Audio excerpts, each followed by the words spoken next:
Kozhikode corporation പരിധിയിൽ മഞ്ഞപ്പിത്തം പടരുന്നതിൽ അധികൃതരുടെ അലംഭാവത്തിനെതിരെ പ്രതിഷേധം ശക്തമാകുന്നു. കൊമ്മേരിയിൽ ഇതിനകം 47 പേർക്കാണ് രോഗം സ്ഥിരീകരിച്ചത്. രോഗവ്യാപനത്തിൽ പ്രദേശവാസികളെയും ജനകീയ സമരസമിതിയെയും പഴിചാരുകയാണ് കോർപ്പറേഷൻ സമിതി. കോർപ്പറേഷൻ പരിധിയിലെ 30-ാം വാർഡായ കൊമ്മേരിയിൽ രണ്ടാഴ്ചയ്ക്കുള്ളിൽ 47 പേർക്കാണ് രോഗം സ്ഥിരീകരിച്ചത്.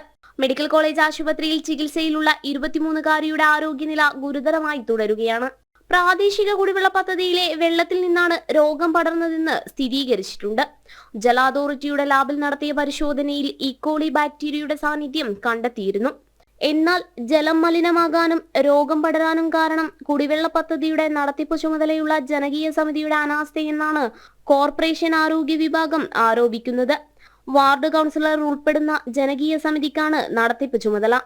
4 കിണറുകളിൽ നിന്നും ശേഖരിക്കുന്ന വെള്ളമാണ് 265 കുടുംബങ്ങൾക്ക് വിതരണം ചെയ്യുന്നത്. മഴക്കാലപൂർവ്വ ശുചീകരണത്തിന് നിർദ്ദേശവും സംവിധാനങ്ങളും നൽകിയിട്ടും ജനകീയ സമിതി ശുചീകരണ പ്രവൃത്തി നടത്തിയില്ലെന്നാണ് ആരോപണം.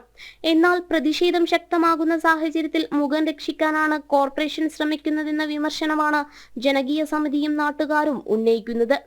കോർപ്പറേഷൻ ആരോഗ്യ വിഭാഗം പ്രദേശത്തെ അവഗണിക്കുകയായിരുന്നുവെന്നും ഇവർ പറയുന്നു. രോഗം വ്യാപിച്ച ഘട്ടത്തിലാണ് അധികൃതരുടെ ഇടപെടൽ ഉണ്ടായതെന്നും ആക്ഷേപമുണ്ട്. രോഗം കൂടുതൽ വ്യാപിക്കുന്നത് തടയാനും ശുദ്ധജലം ഉറപ്പുവരുത്താനും അധികൃതർ അടിയന്തരമായി ഇടപെടണമെന്നാണ് നാട്ടുകാരുടെ ആവശ്യം. രോഗബാധിതരുടെ ചികിത്സാ ചെലവ് കോർപ്പറേഷൻ ഏറ്റെടുക്കണമെന്ന ആവശ്യവും ശക്തമാണ്. ജനം, കോഴിക്കോട്.